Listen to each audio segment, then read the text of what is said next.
All right, let's dive deep into the world of amyloids. You want to understand amyloids, and we're going to uncover everything from their basic structure to that potential link to long COVID. Yeah, it's a pretty hot topic these days, especially with all the concerns about COVID's long-term effects. So what exactly are amyloids? They involve proteins, right? But how are they different from the proteins that make up our muscles, for example? You can think of proteins like origami. Every fold is super important for their job. Amyloids. That's like when the origami goes wrong, they're these stable fibrillar aggregates. So a protein goes rogue, ditches its usual structure, and gets all chaotic. Exactly. And these rogue proteins, they really mess with normal processes. Instead of nicely folded structures doing their jobs, you've got this tangled mess causing problems. So how does this protein tangle even happen? Is it sudden or more of a gradual process? It's actually a multi-step process. It's fascinating, really. Amyloid formation usually has 3 stages. First, a slow lag phase, then a growth phase where aggregation really speeds up, and finally a stationary phase where that amyloid fibril, it reaches its final form. So during that construction, Yeah. what makes proteins go haywire and form these amyloids? Well, a few things can make it happen. One is just protein concentration. The more crowded it is, the higher the chance of proteins bumping into each other the wrong way and sticking together. That makes sense, like a packed subway car, more likely to bump shoulders. But it's not just crowding, is it? Right. There are also environmental triggers, like certain metal ions. They can make a protein structure less stable, so it's more likely to misfold. Think of it like adding a slippery spot to that packed subway platform. So we have crowding and slippery platforms.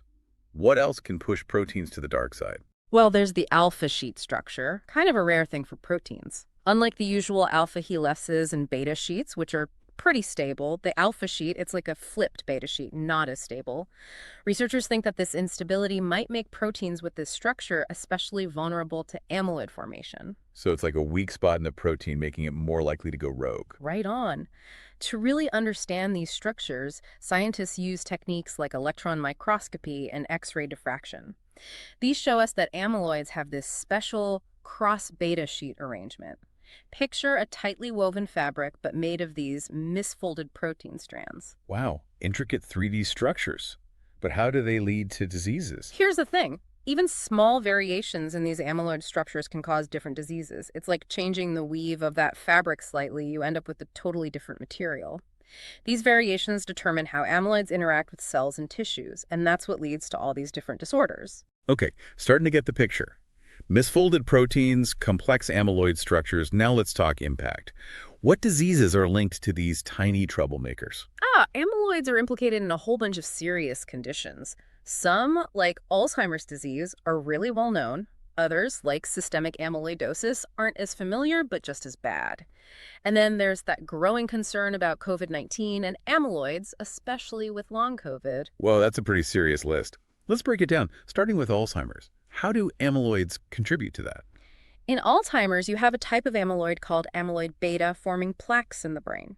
These plaques block communication between brain cells, and eventually that leads to cognitive decline. So it's like the amyloid plaques are literally clogging the brain's communication pathways. Exactly. And what's scary is that this process can start years, even decades, before symptoms even show up. That's a silent threat if I've ever heard one. What about Parkinson's disease? How do amyloids come into play there? For Parkinson's, the culprit is this protein called alpha-synuclein. It clumps together in brain cells, forming what we call Lewy bodies. These Lewy bodies mess up the production of dopamine, a neurotransmitter that's crucial for movement. And there's new research suggesting a possible link between COVID-19 and Parkinson's, maybe because it affects how alpha-synuclein aggregates. So COVID-19 could be speeding up or even triggering Parkinson's in some cases. That's what researchers are looking into. It's early, but definitely something to keep an eye on. Now let's touch on systemic amyloidosis. It's a tricky one because it can affect multiple organs. What makes systemic amyloidosis so hard to pin down? It's complicated. It can develop from different precursor proteins and affect different organs in different ways. For example, there have been cases where just months after a COVID-19 infection, patients developed AA amyloidosis. It's a type of systemic amyloidosis that led to kidney failure. That's a really clear example of how dangerous this whole amyloid thing can be. It really highlights the possible long-term effects of COVID-19. We need to understand how it might be linked to amyloid formation and these diseases. That's pretty sobering. Now, we've talked about specific diseases, but let's zoom in on amyloids at a cellular level. How do they cause damage? Imagine amyloid deposits as these tiny but incredibly tough barriers. They disrupt the normal flow of nutrients and signals between cells. They can also trigger inflammation and oxidative stress, which further damages tissues. So it's not just the clumps themselves, but the chain reaction they set off in the body. Exactly. And this is what makes treating these amyloid-related diseases so difficult, especially when those deposits have built up over time. It's like trying to untangle a huge old knot. Okay, now we're getting to the big question, the connection between COVID-19 and amyloids. We touched on it, but let's dive in. What mechanisms might be involved? There are several ways we think COVID-19 could increase the risk of amyloid formation. First, the infection causes a massive inflammatory response throughout the body, leading to a surge in a protein called serum amyloid A. High levels of this protein are a warning sign for amyloidosis. So in a way, COVID-19 adds fuel to the fire for amyloid formation. That's one way to put it. On top of that, the infection can cause oxidative stress. It overwhelms the body's defenses, leading to protein damage and misfolding. And as we talked about, misfolded proteins can easily form those harmful amyloid clumps. And isn't it true that some proteins in the SARS-CoV-2 virus itself might have amyloid-forming properties? That's right. Some researchers believe that certain viral proteins, especially those in the spike protein, might actually be able to initiate amyloid formation. It's like the virus wants to leave a lasting mark, even after the infection is gone. And that brings us to the whole long COVID issue. Exactly. We're worried about the long-term consequences of COVID-19, especially neurological issues and chronic diseases, and amyloids are becoming more and more recognized as a key part of this whole story. And one of the most common and confusing symptoms of long COVID is brain fog. Can you tell us more about that and its potential link to amyloids? Brain fog is a bunch of cognitive symptoms like mental exhaustion, trouble concentrating, and memory problems. It can be debilitating. And some new research is suggesting that this brain fog might be linked to neuronal damage and amyloid pathology in the brain. So those tiny protein clumps could be contributing to the cognitive impairment many long COVID sufferers experience. Some scientists are exploring that possibility. It's a reminder of the potential long-term impact COVID-19 can have on the brain. This is starting to feel a little overwhelming, but I'm guessing there are ways to detect these amyloid troublemakers before they do too much damage. Of course. There are several ways to detect amyloids, but each has its pros and cons. Traditionally, doctors have used blood tests, imaging scans, and even biopsies. But I imagine those traditional methods have their limitations. You're right. They can be expensive, time-consuming, and sometimes invasive. And often, they can't detect amyloids until they've already started to build up, which makes early intervention difficult. The good news is that scientists are working on some really cool new approaches. Okay, now that's what I like to hear. What are some of these new developments in amyloid detection? Researchers have been developing biosensors that can detect amyloids faster, cheaper, and more accurately. These biosensors often rely on electrochemical techniques like voltammetry and impedance spectroscopy. Can you break down how those techniques work? Well, voltammetry measures the electrical current created when a substance, like an amyloid protein, undergoes an electrochemical reaction. Scientists can analyze these signals to figure out if specific molecules are present. And impedance spectroscopy. Impedance spectroscopy is like sending a small electrical pulse through a sample and seeing how much resistance it encounters. Amyloid aggregates, because of their unique structure, can change this electrical impedance, making them detectable. So these techniques sound promising. Are they being used in real-world settings to detect amyloids? Absolutely. For instance, researchers have developed a voltammetry sensor that can track how amyloid beta, the one involved in Alzheimer's, interacts with other molecules. It can tell whether amyloid beta is there or not, and it's super sensitive. What about impedance spectroscopy? Any real-world uses for that technique? Definitely. There's an impedance sensor that uses a piece of a prion protein as bait to catch amyloid beta oligomers. This allows for really sensitive detection. It sounds like we're making real progress with these biosensors. What's next? What's the future of amyloid detection? I'm pretty optimistic. The research is moving quickly. For example, scientists are working on bispecific antibodies, which can bind to two different targets at once. Imagine an antibody that can bind to amyloid beta and to a receptor that lets it cross the blood-brain barrier. That would allow for non-invasive imaging of amyloid plaques in the brain. So it's like sending a targeted probe right into the brain to find those amyloid plaques. Exactly. And this is just one example. I think we'll see even more sophisticated and personalized tools for amyloid detection in the next few years. This is all really exciting, but these advancements are about more than just cool technology, right? You got it. We're talking about possibly changing how we diagnose and treat so many devastating diseases.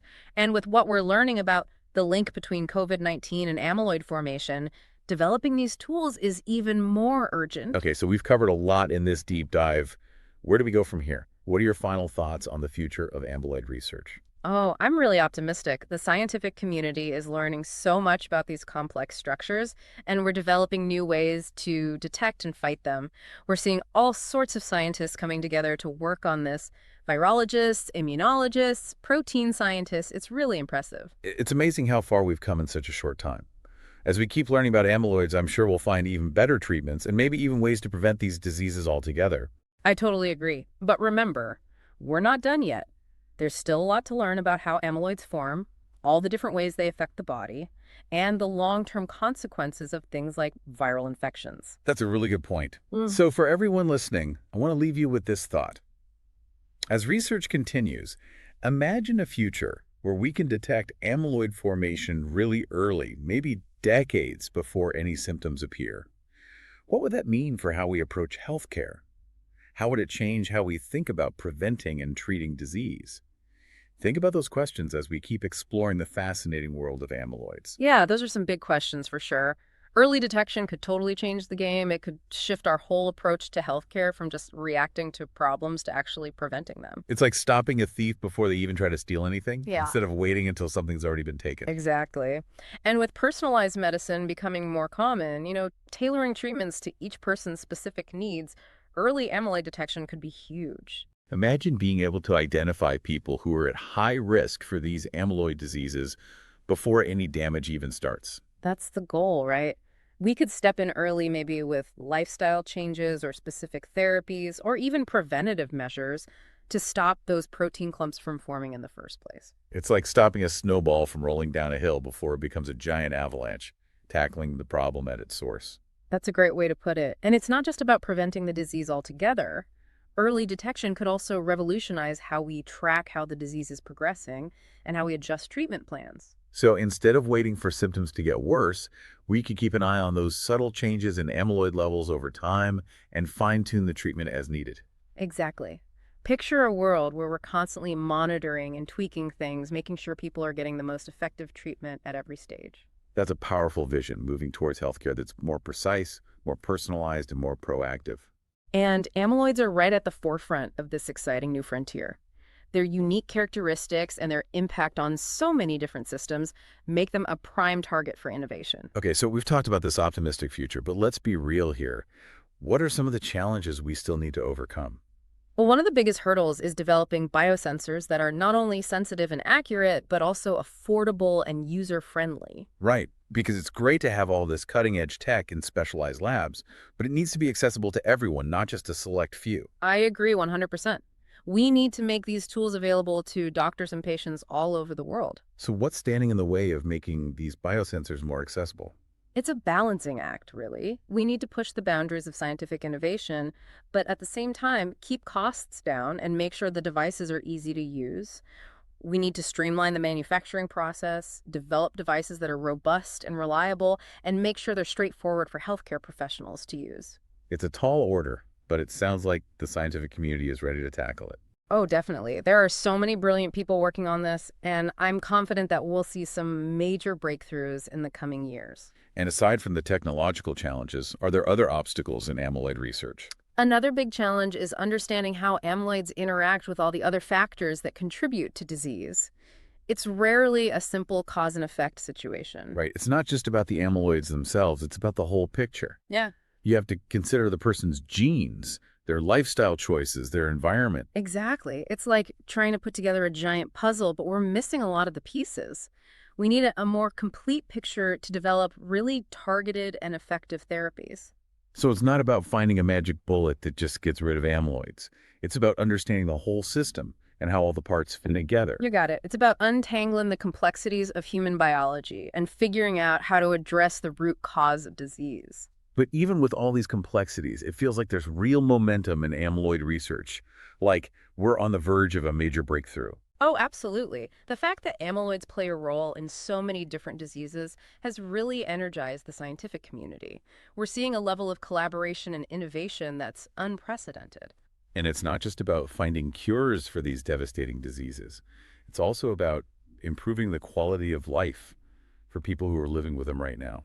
That's a really important point. Researchers are working hard to come up with new ways to manage symptoms, slow down the progression of the disease, and improve the lives of those affected by amyloid-related conditions. It's inspiring to see how much dedication and compassion there is driving this research.